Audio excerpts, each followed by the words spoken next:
saya ditentang oleh anak-anak saya, menantu saya, keluarga saya, bibi, paman semua, bahkan ibu sampai shock, dan ibu sekarang sudah Apa meninggal. yang membuat Anda meninggalkan agama Islam itu apa?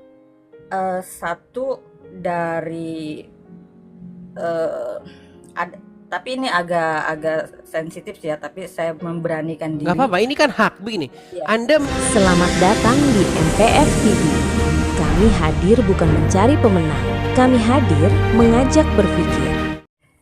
makasih udah Islam, dinaikin. Mimpi apa saya dinaikin di Rumbang Edi? Islam kemudian coba gini. Jadi Islam berapa lama? Dari lahir. Iya, maksudnya berapa tahun jadi Islamnya? Jadi Islamnya berapa tahun ya?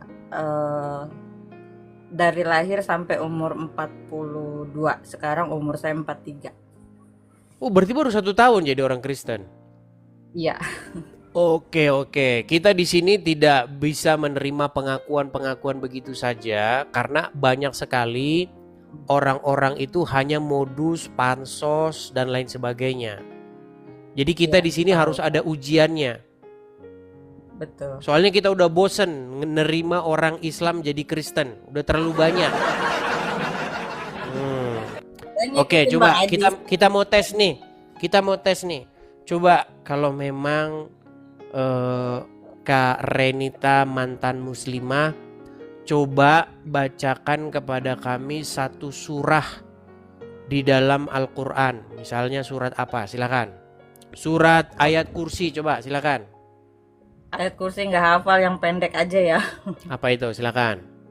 Ya, a'udzubillahi minasyaitonirrajim. Bismillahirrahmanirrahim. Ar-Rahmanirrahim, Maliki Yaumiddin, Iyyaka na'budu wa iyyaka nasta'in, Ihdinas syiratal mustaqim, Syiratal ladzina an'amta 'alaihim ghairil maghdubi 'alaihim waladdallin. Oke, itu Al-Fatihah. Al-Fatihah ini kayaknya umum-umum. Coba ketika sholat, coba bacaan sholatnya bagaimana?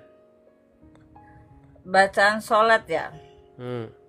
Sholat apa terserah, sholat subuh kek, sholat maghrib kek, apa aja terserah. Coba. Soalnya udah lama nggak sholat Bang Edi, jadi kayak Katanya oke, baru setahun, gimana? sholatnya itu udah kurang lebih 5 tahunan ya. Yang nggak sholat itu kurang lebih udah 5 tahunan. Oke, coba yang masih ingat-ingat, coba doa sholat. Bismillahirrahmanirrahim. Usolli fardhu maghribi. Lupa Bang Edi. Macet. Baiklah. Oke, apa yang membuat Anda meninggalkan agama Islam? Sebetulnya keinginan udah lama dari tahun 2008, tapi yang bikin saya confused karena anak-anak masih kecil-kecil ya, terus juga posisi masih sama suami, dan saya nggak mungkin harus masuk ke dalam keyakinan itu sementara saya sendiri belum ada kekuatan untuk menjelaskan sama anak.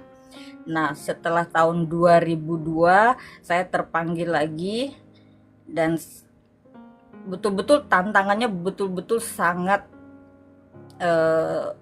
saya ditentang oleh anak-anak saya, menantu saya, keluarga saya, bibi, paman semua, bahkan ibu sampai shock, dan ibu sekarang sudah meninggal. Dia shock karena sakit, tidak menerima dengan kenyataan ini, tapi puji Tuhan dengan kekuatan Tuhan saya bisa sampai di sini, dan sekarang sedikit demi sedikit anak saya pun mulai memahami dan menerima pilihan keyakinan saya. Tapi apa yang membuat Anda meninggalkan agama Islam itu apa? Satu dari tapi ini agak sensitif sih ya, tapi saya memberanikan diri. Gak apa-apa, ini kan hak begini. Ya. Anda gini, undang-undang menjamin setiap orang itu bebas memeluk agama dan kepercayaannya masing-masing. Betul, Nah, Anda betul. dari Islam pindah ke Kristen kan? Ya, betul. Sudah dibaptis? Sudah. Oke, yang menyebabkan Anda ingin meninggalkan agama Islam itu apa? Gitu, yang kami pengen tahu. Di tahun 2008 saya sempat drop ya, hidup saya betul-betul down. Tapi saya ingin mencari sesuatu kebenaran, dan saya pengen apakah Tuhan itu betul-betul ada, apakah Allah itu betul-betul ada. Saya pengen merasakan betul Allah itu ada. Di satu sisi saya memang Islam KTP yang tidak mempelajari banget tentang Islam, tetapi di circle kehidupan saya memang semuanya Islam. Di saat saya down dan saya saat itu betul-betul terpuruk, saya mendekati teman-teman saya yang Islam, tapi tidak ada kepuasan hati di situ, karena curhatan-curhatan saya justru seperti memvonis saya, lu dosa lu udah banyak banget, lu begini-begini, jadi kayak ngejatohin banget gitu. Jadi kayak nggak ada kepuasan di saat saya curhat dengan sesama sahabat muslim yang seiman. Tetapi ketika saya bersahabat dengan yang non muslim, tiba-tiba ada ketenangan di situ, ada kedamaian di situ, yang dia mengatakan bahwa sebesar apapun dosamu, kalau kau bertobat, Tuhan Yesus akan selalu sayang walaupun kamu tidak mempercayai Yesus. Dan di situ saya terus berdoa dan berdoa. Itu tahun 2008 ya. Itu posisi saya lagi merantau di Hong Kong. Nah, setelah itu saya diajak ke gereja dan saya didoakan oleh pastor, dan betul-betul saya berdoa mengikuti ucapan-ucapan dia. Pastor bilang, Tuhan memberkati kamu betul-betul berdoa dari dalam lubuk hati, yang betul-betul memang berdoa. Nah, setelah itu saya nggak bisa tidur, dari doa pastor itu saya nggak bisa tidur. Dan saya memutuskan untuk pulang ke Indonesia dengan membawa banyak masalah dari Hong Kong ke Indonesia. Tuhan memberi saya kekuatan untuk pulang, tetapi disitulah saya langsung ciut lagi, iman saya langsung melemah lagi ketika saya melihat keluarga muslim. Saya nggak ada keberanian untuk ngomong. Nah, setelah itu saya pergi ke Singapura. Sekarang posisi saya di Singapura. Salah saya itu sangat besar sekali,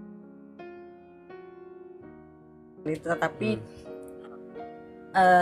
sedikit saat itu kebetulan hari Minggu saya mau off day.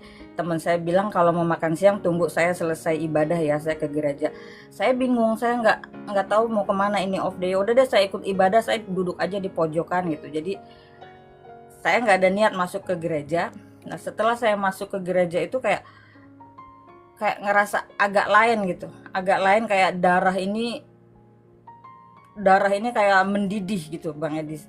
Bukannya fanatik atau apa masuk gereja, tapi saya kayak nggak layak. Apa di dalam agama Islam yang membuat Anda itu akhirnya meninggalkan itu? Maksud saya begini, nggak apa-apa diungkapkan saja begitu, jangan ditahan-tahan begitu.